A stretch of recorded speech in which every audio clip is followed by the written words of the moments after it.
andi dito. Walang nangyari.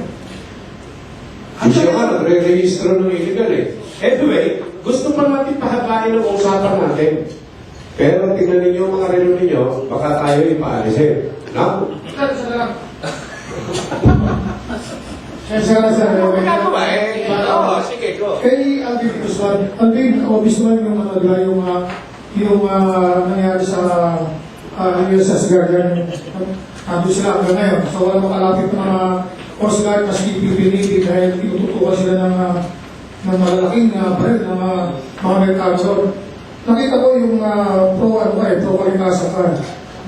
Doon sa pananahimik ng bayan muna, Gabriela, Bayan, kung hindi siya ng presidente, ay check na nasa kasana yan, yung nangyari dyan sa Tumanahari. Ngayon, sa posisyon nyo, ano ang gagawin nyo? Nandiyan ka na eh, na nagpapalasakin sa Kalikasan. Sa tabi na natin itong mga makakaliwang grupo. Sa tabi na natin itong makakaliwang grupo na ganyan eh, malaking isda ito eh. Pangalawa, bukod dito sa malaking isda na nangyari yan sa Tumanahari, hindi lang naman ang problema dyan eh. May problema rin tayo sa Santa Cruz ng Pares. Nauubos ang ating kabundukan, pumapasok ang mga Chinese vessel na illegal, walang permit sa Coast Guard, walang permit sa PPA, walang permit sa Coastum. Taiwan is yun. Ngayon, inilalabas yan. Hinihintay ng mga tao sa Pares ang pagmamalasakit. Okay, tanong. June. Abi. Good. Mukhang makakasubo ka dito pagka si Jimmy nagtanong. Sa amin po, lalabanan po namin yung dahil nga po yan dahil isa rin po kami peace advocate. Hindi naman po kami kaya ng iba na sa kalsada na puprotesta. Kami dinadaan po namin sa diplomasya ng pamamaraan. Kumbaga, kami po ay lumalaban para po doon sa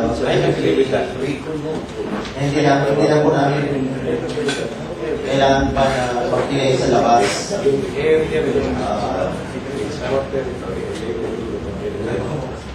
Okay, may nakabahan sa'yo si Alvin eh. Sige, June. Sige. Sige, Raul. Follow up ko na. Teka muna, Raul. Teka muna. Stop. Hindi, follow up daw muna kay Alvin. O follow up sa tanong? Alvin. Alvin. Follow up dun sa tanong ni asamang Jimmy.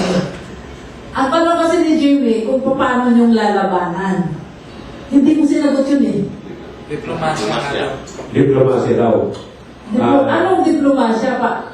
Pagkasi ng China, siguro.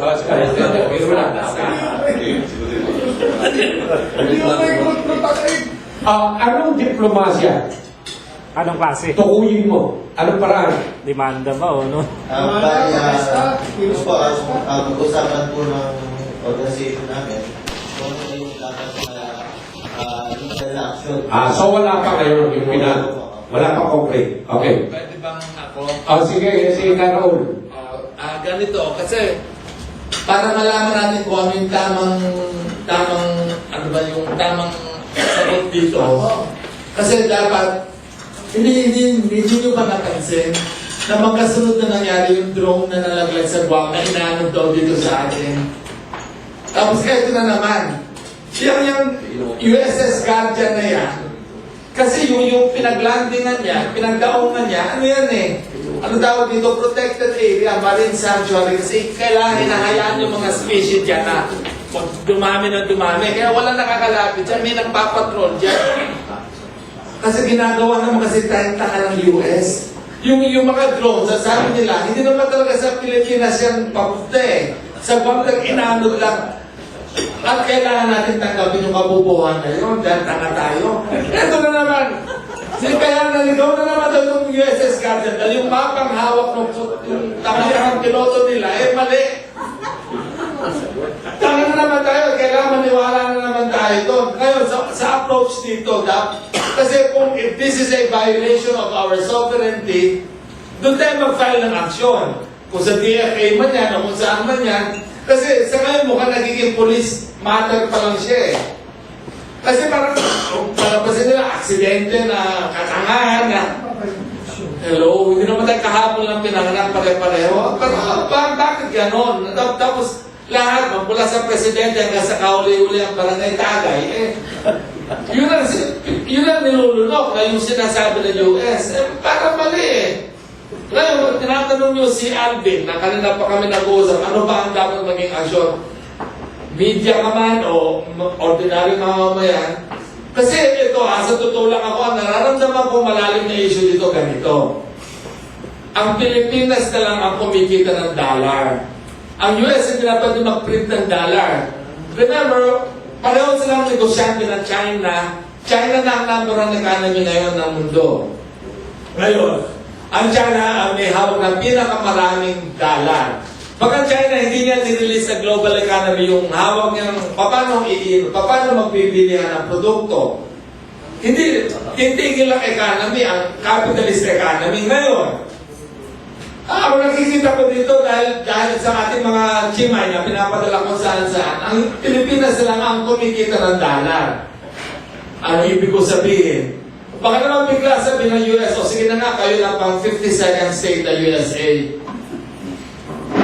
Posible, parang magpatuloy lang ang pagkamal niya ng dollar para wag siya mawala doon sa kanyang pwesto. Kasi hindi ba kayo nagtataka? Magkasunod yung drone na parang naninigtik. Pardon the word, pero parang gano'n ang dating sa akin. Ano, coincidence lang? Hello? I mean, may mas malalim pa dito. Hindi to simpleng aksidente lang, naligaw lang. Ngayon, bakit tahimik lahat ang tao sa gobyerno? Bakit hindi nag-iingay si Miriam? Samantalang a week or two ago, binabalata niya ang visiting forces agreement na gano'n-gano'n. O bakit ngayon naging-himatayan siya? Bigla siya baka next na eksena, naka-wheelchair na rin siya. Ano mo tayo? Are we a nation of, ano kung mga gago ba tayo? Sir, ano ba? Ano ba tayo? Alam mo, nakakainis. Ako, una-una, yung palabasing bobo ka, yung palabasing wala kang kakayahan mag-isip, ano tingin nila sa atin? May nag-isip yan ulit. Sino? Wala silang intensyon Na magsalita. na panggain yung tubata. Kung naroon sila, magdadiving lang sana. Sama ka na. Pero joking aside, may malaking katotohanan yun sapagkat kung susuruin natin ang pansuliraling kalagayan ng ating lipunan, ginagawa tayo, itinutuloy tayong bugo, unang-una na nagpapanggap na kapatid natin Amerika. Na sa tunay na nyo, hindi tayo anti-American, pero American imperialist ang namamahala sa nila. Hindi tayo ipagtatanong ng Amerika kung sakasakali sa pang-abuso ng China dahil nakaluhod ang Amerika sa ekonomiya ng China. Okay? Gusto pa natin talakayin yan eh, pero galit na ang oras. So, ito babalikan natin yan sa Martes. Pero, ito muna ang gusto kong gawin sa Quezon City Police. Sir, alam nyo, yung mga tinalakay kanina dito, kahit hindi sila kasama, may kanya-kanyang issue na apat eh. Pero na, para magkaawa-awa ang polis, saan nangyayari? Totoo na ginagalang natin ang batas ng Commission on Election, pero kayo naiipit sa lahat ng mga patakaran na binasa ninyo, nakataya ang buhay nyo na wala kayong kalaban-laban eh. Ito ho ba ay napag-uusapan sa loob mismo ng organisasyon ng pambansang pulisya? Kung iniisip nyo seguridad ng taong bayan, kami hindi na nag-iisip sa kalagayan nyo ngayon. May checkpoint pa.